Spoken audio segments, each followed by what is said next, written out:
Stop being hysterical, Alara. I'm in the middle of a private tasting for the country club's spring gala. That was my father's voice, filtered through the static of a dying satellite link. While I was pinned under 2 tons of prehistoric shelf rock and Pacific Northwest mud, I wasn't being hysterical. I was doing the math. I was trapped in a Class 4 landslide, 3 hours from the nearest paved road, with a femur that felt like shattered glass. My 7-year-old daughter, Maya, was sitting in the school nurse's office 150 miles away, her throat closing from an accidental peanut exposure. The school's emergency protocol required a legal guardian's signature for the specific steroid she needed. A signature my father could provide in 10 minutes if he just started his car. He didn't ask if I was breathing. He didn't ask how much oxygen I had left in the cabin of my crushed truck. He just sighed, the sound of a man inconvenienced by a glitch in his social calendar, and disconnected.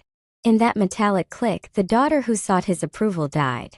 The engineer took over. I didn't scream. Screaming is a caloric waste. I pulled my emergency beacon, not to call him again, but to signal the end of his era. They call me the Grime Queen. Not Dr. Sterling. Not the lead structural engineer for the Cascades project. Just the girl who ruins the hardwood floors with her work boots. For 30 years, my parents looked at the red clay on my fingernails and saw a lack of ambition. They saw my 10-year-old diesel truck and saw a failure to launch. My mother once refused to let me sit on her white linen sofa because the smell of the field gave her a tactical migraine. They didn't know that dirt, when analyzed through the lens of proprietary geotechnics, pays significantly better than a mid-level marketing firm. 6 years ago, I patented a polymer-stabilized soil injection that prevents foundations settling in earthquake zones. Every time a skyscraper rises in Seattle or San Francisco, I get a silent deposit. I don't wear labels. I don't drive a lease. I live in the quiet space between having money and needing people to know I have it. My parents, however, are experts in the latter. They spent decades mortgaging their souls to maintain a zip code they couldn't afford, never realizing that the Grime Queen they mocked was the only reason the bank hadn't already changed the locks on their vanity. Panic is a luxury of the idle. At 5,000 feet, with the smell of hydraulic fluid and wet earth filling the cab, panic is a death sentence. I didn't call my mother to beg for a ride. I didn't call the local sheriff. They wouldn't risk a bird in a blind gale. I dialed a private tactical recovery firm. I keep on a 6-figure retainer for remote site surveys. The dispatcher's voice crackled, quoting a hazard-level extraction surcharge that would have made my father faint. I didn't flinch. I barked my Amex Black Card digits over the screaming wind, authorizing a $5,000 deployment without a second thought. That wasn't an expense. It was the invoice for my son's heartbeat. 3 hours later, I rolled into a specter of gray silt and dried blood, looking like the very mud they despised. My son was breathing. The monitors hummed a steady, expensive rhythm that kept me tethered to the floor. Then my phone buzzed. It wasn't a check-in from my parents. It was a fraud alert. $4,800. The Jewelers of Bellevue. Timestamp. 30 minutes ago.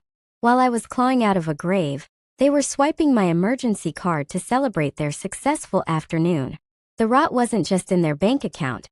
It was in their marrow. I pulled out my phone and dialed a number I rarely use for family matters. It wasn't a relative.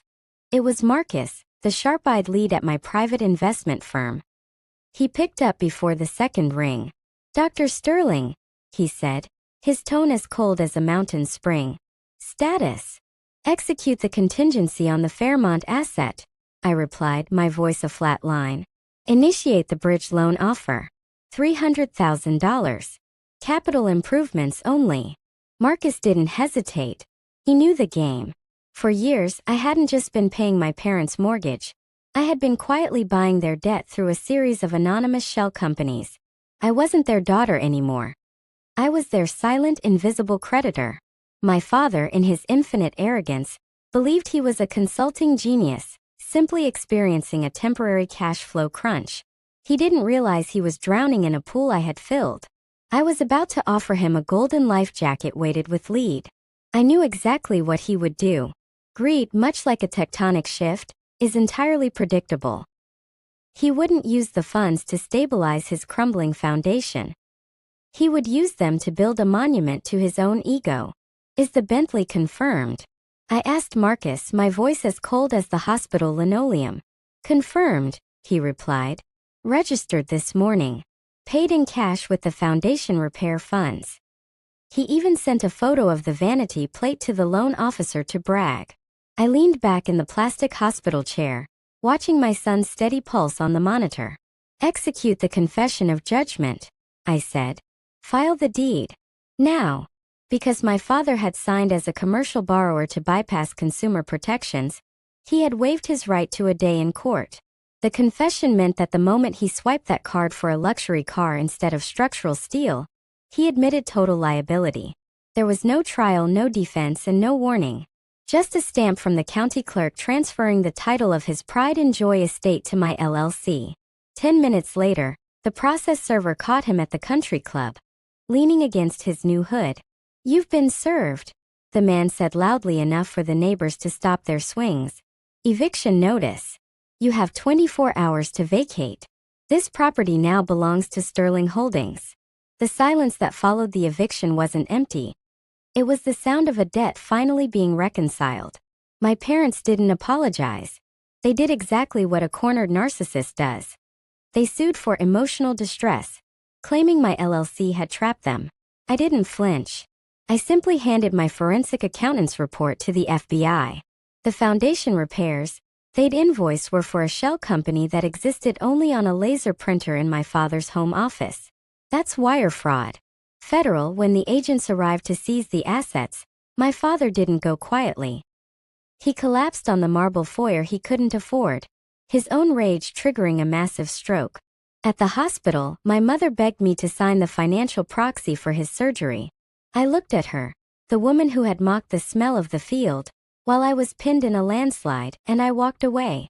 I told the doctor to follow the protocol for indigent patients.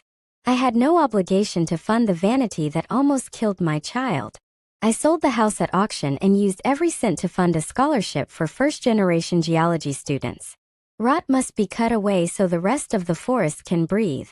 My son is thriving. We spend our weekends in the dirt, far away from the decay.